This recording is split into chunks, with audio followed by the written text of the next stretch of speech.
What's up, guys? In this video, I'm going to be going over how to underwrite BRRRR deals in 2023. Let's get right into it.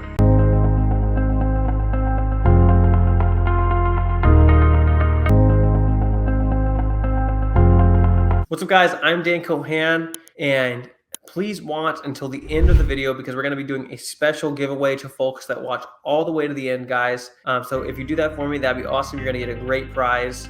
Let's stay tuned. So guys, it's 2023. The market is shifting. Inflation is up. Interest rates are up. Deals are getting scrimped and compressed. And so you need to know how to underwrite your BRRRR deals in 2023. So guys, what is a BRRRR deal? A BRRRR deal is a buy, rehab, rent, refinance, and repeat deal. It is basically a flip, but instead of selling it, you are renting it.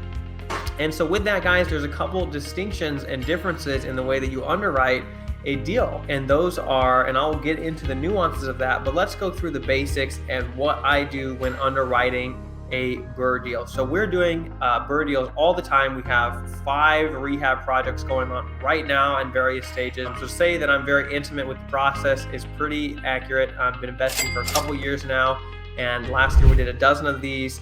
And we've exponentially grown since then. We've got 5 going on now, and we'll continue to add more as time goes on. So what goes into underwriting your deal? So the first thing and the main thing is going to be the purchase price of the property. So whether you're dealing with sellers directly, or probably more commonly wholesalers, or where you're going to find a lot of your deals, that's going to be the first place that you go, and the purchase price is going to be the number first and foremost.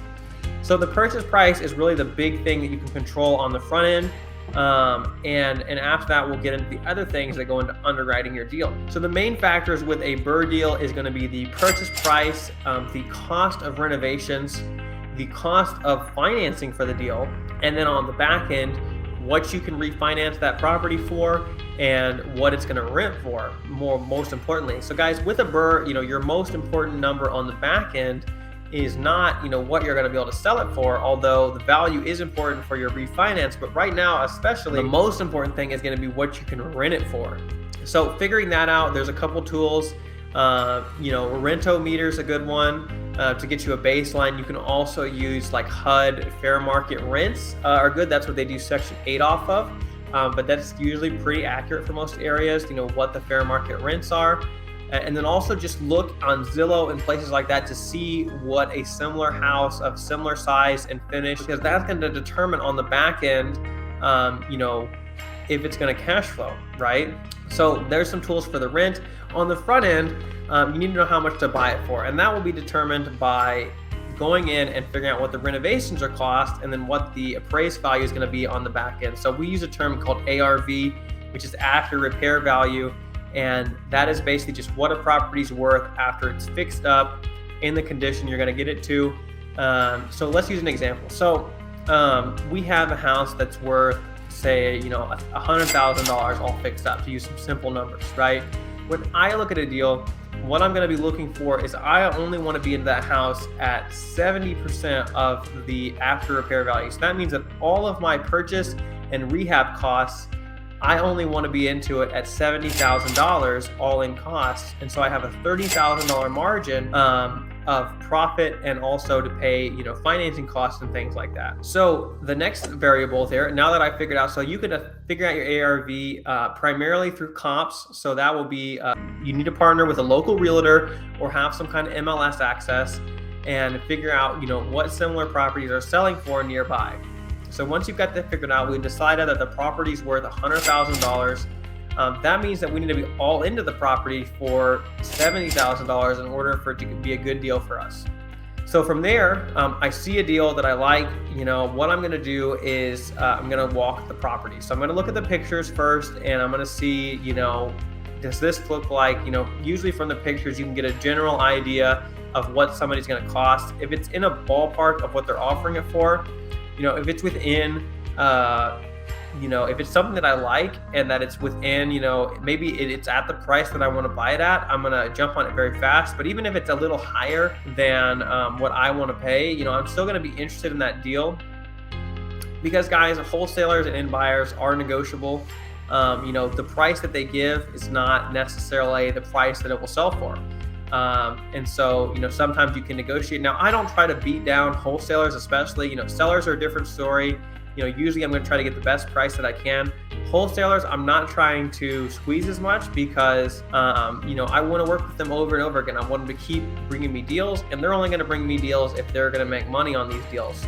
So, but if their property's too high, I will give them an offer, because as a wholesaler myself, I would rather have an offer from a buyer than no offer at all. And sometimes, wholesalers have properties and, they would rather get an offer than not an offer, because they usually build in, you don't know how much margin in them, but like if it makes sense at a price and they can sell it to you at a price, or maybe they can go negotiate with the seller, sometimes they can meet you where you need to be. So, with that, I go look at the property, I determine, what I need to pay. So say I go look at this house, it's $100,000 house, and I think it's going to rent for $1,000, when it's all fixed up. Let's just say it hits the 1% rule, which is really good, right? So it rents for $1,000. I'm going to go into the house and say the wholesaler's asking, $55,000 for this house, because a lot of wholesalers, they're going to reach, like they have a good idea about what it's worth too. And they're going to try to sell you houses at, 80, 85% all in, or 75%. There's a whole wide range. And they're usually going to sell for higher than 70%, which sometimes they can get, sometimes they can't. Depends on the area. It depends on your market. Look at what things are selling for, generally wholesalers are going to try to get as much as they can, which they should, because they're, business people too. But, you can pay what you can pay, and, you're going to give them an offer for what you can pay. And if it makes sense for them, it makes sense. If not, you move on to the next deal. There's lots of deals out there. So say they want 55. I determine that the property needs, $20,000 worth of work. So I need to be all in at 70,000, but they're wanting 55. So that means my all in is 75,000. So, maybe that works for some people. In this case, it's not going to work for me. So what I'm going to do is I'm going to give them an offer for 70,000. Cash, very fast close. And to do that, you're going to need to have cash, or you're going to need to have hard money that you've been pre-underwritten with, or private money investor. And that's a whole different conversation. But anyway, I can close on the deal. And so they go ahead and accept it. So they decide that they can take a little bit of a cut, or maybe they negotiate down with the seller, and we get it under contract. So that's how I underwrite that deal. I go through. Now on the repairs, how did I arrive at that $20,000 number? Well, for me, I've been in it a little bit. I know what things cost, but starting out, and this is what I recommend you do, I would walk these properties with I would try to get at least 3 contractors through these houses as much as possible. Now this can be challenging, but if possible, I would schedule some contractors to go with you when looking at a property, because if they're a good contractor that has done deals, they've done rehabs for folks, they will know how much stuff's going to cost and give you a very close bid to what the renovations are going to be. So I would walk it with them, and that's how I would get my renovation number, just from the contractor bids. And so that's what I would do when starting out. Once you get some experience, you'll be able to do this yourself. But starting out, go get some contractor referrals and walk these properties with the contractor to establish the cost of renovations. So guys, that's basically how you underwrite a deal. Now, obviously things can change. Maybe the renovations are too much. There's always variables, there's risks in real estate. But that's basically how you underwrite a deal. You figure out, what it's going to be worth on the back end. Then you figure out, what it's going to cost to repair. You basically just take the end value and you reverse engineer it. So you figure out what it's going to be worth. You figure out from there, what your all-in cost needs to be. Then you subtract the repairs off of that, and that gets you to your purchase price. And then you offer that to the seller or to the wholesaler or whoever you're buying it from. If it makes sense, it makes sense. And if not, it doesn't, right? So then there's lots of deals out there all the time, guys. So don't get pressured into buying a bad deal just because you feel like you're not finding any, because I talk to people that are covered up in deals, and I talk to people who have no idea where the deals are. And it's just a matter of they're not plugged in to the right information, guys. I'm telling you, there's tons of properties trading all the time. There's more than enough for everybody to get great deals.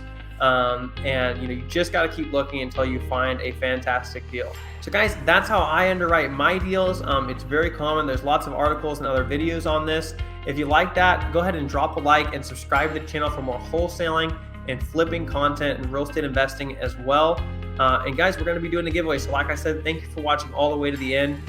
Go ahead and drop a comment on what market you're in that you're trying to find your first deal.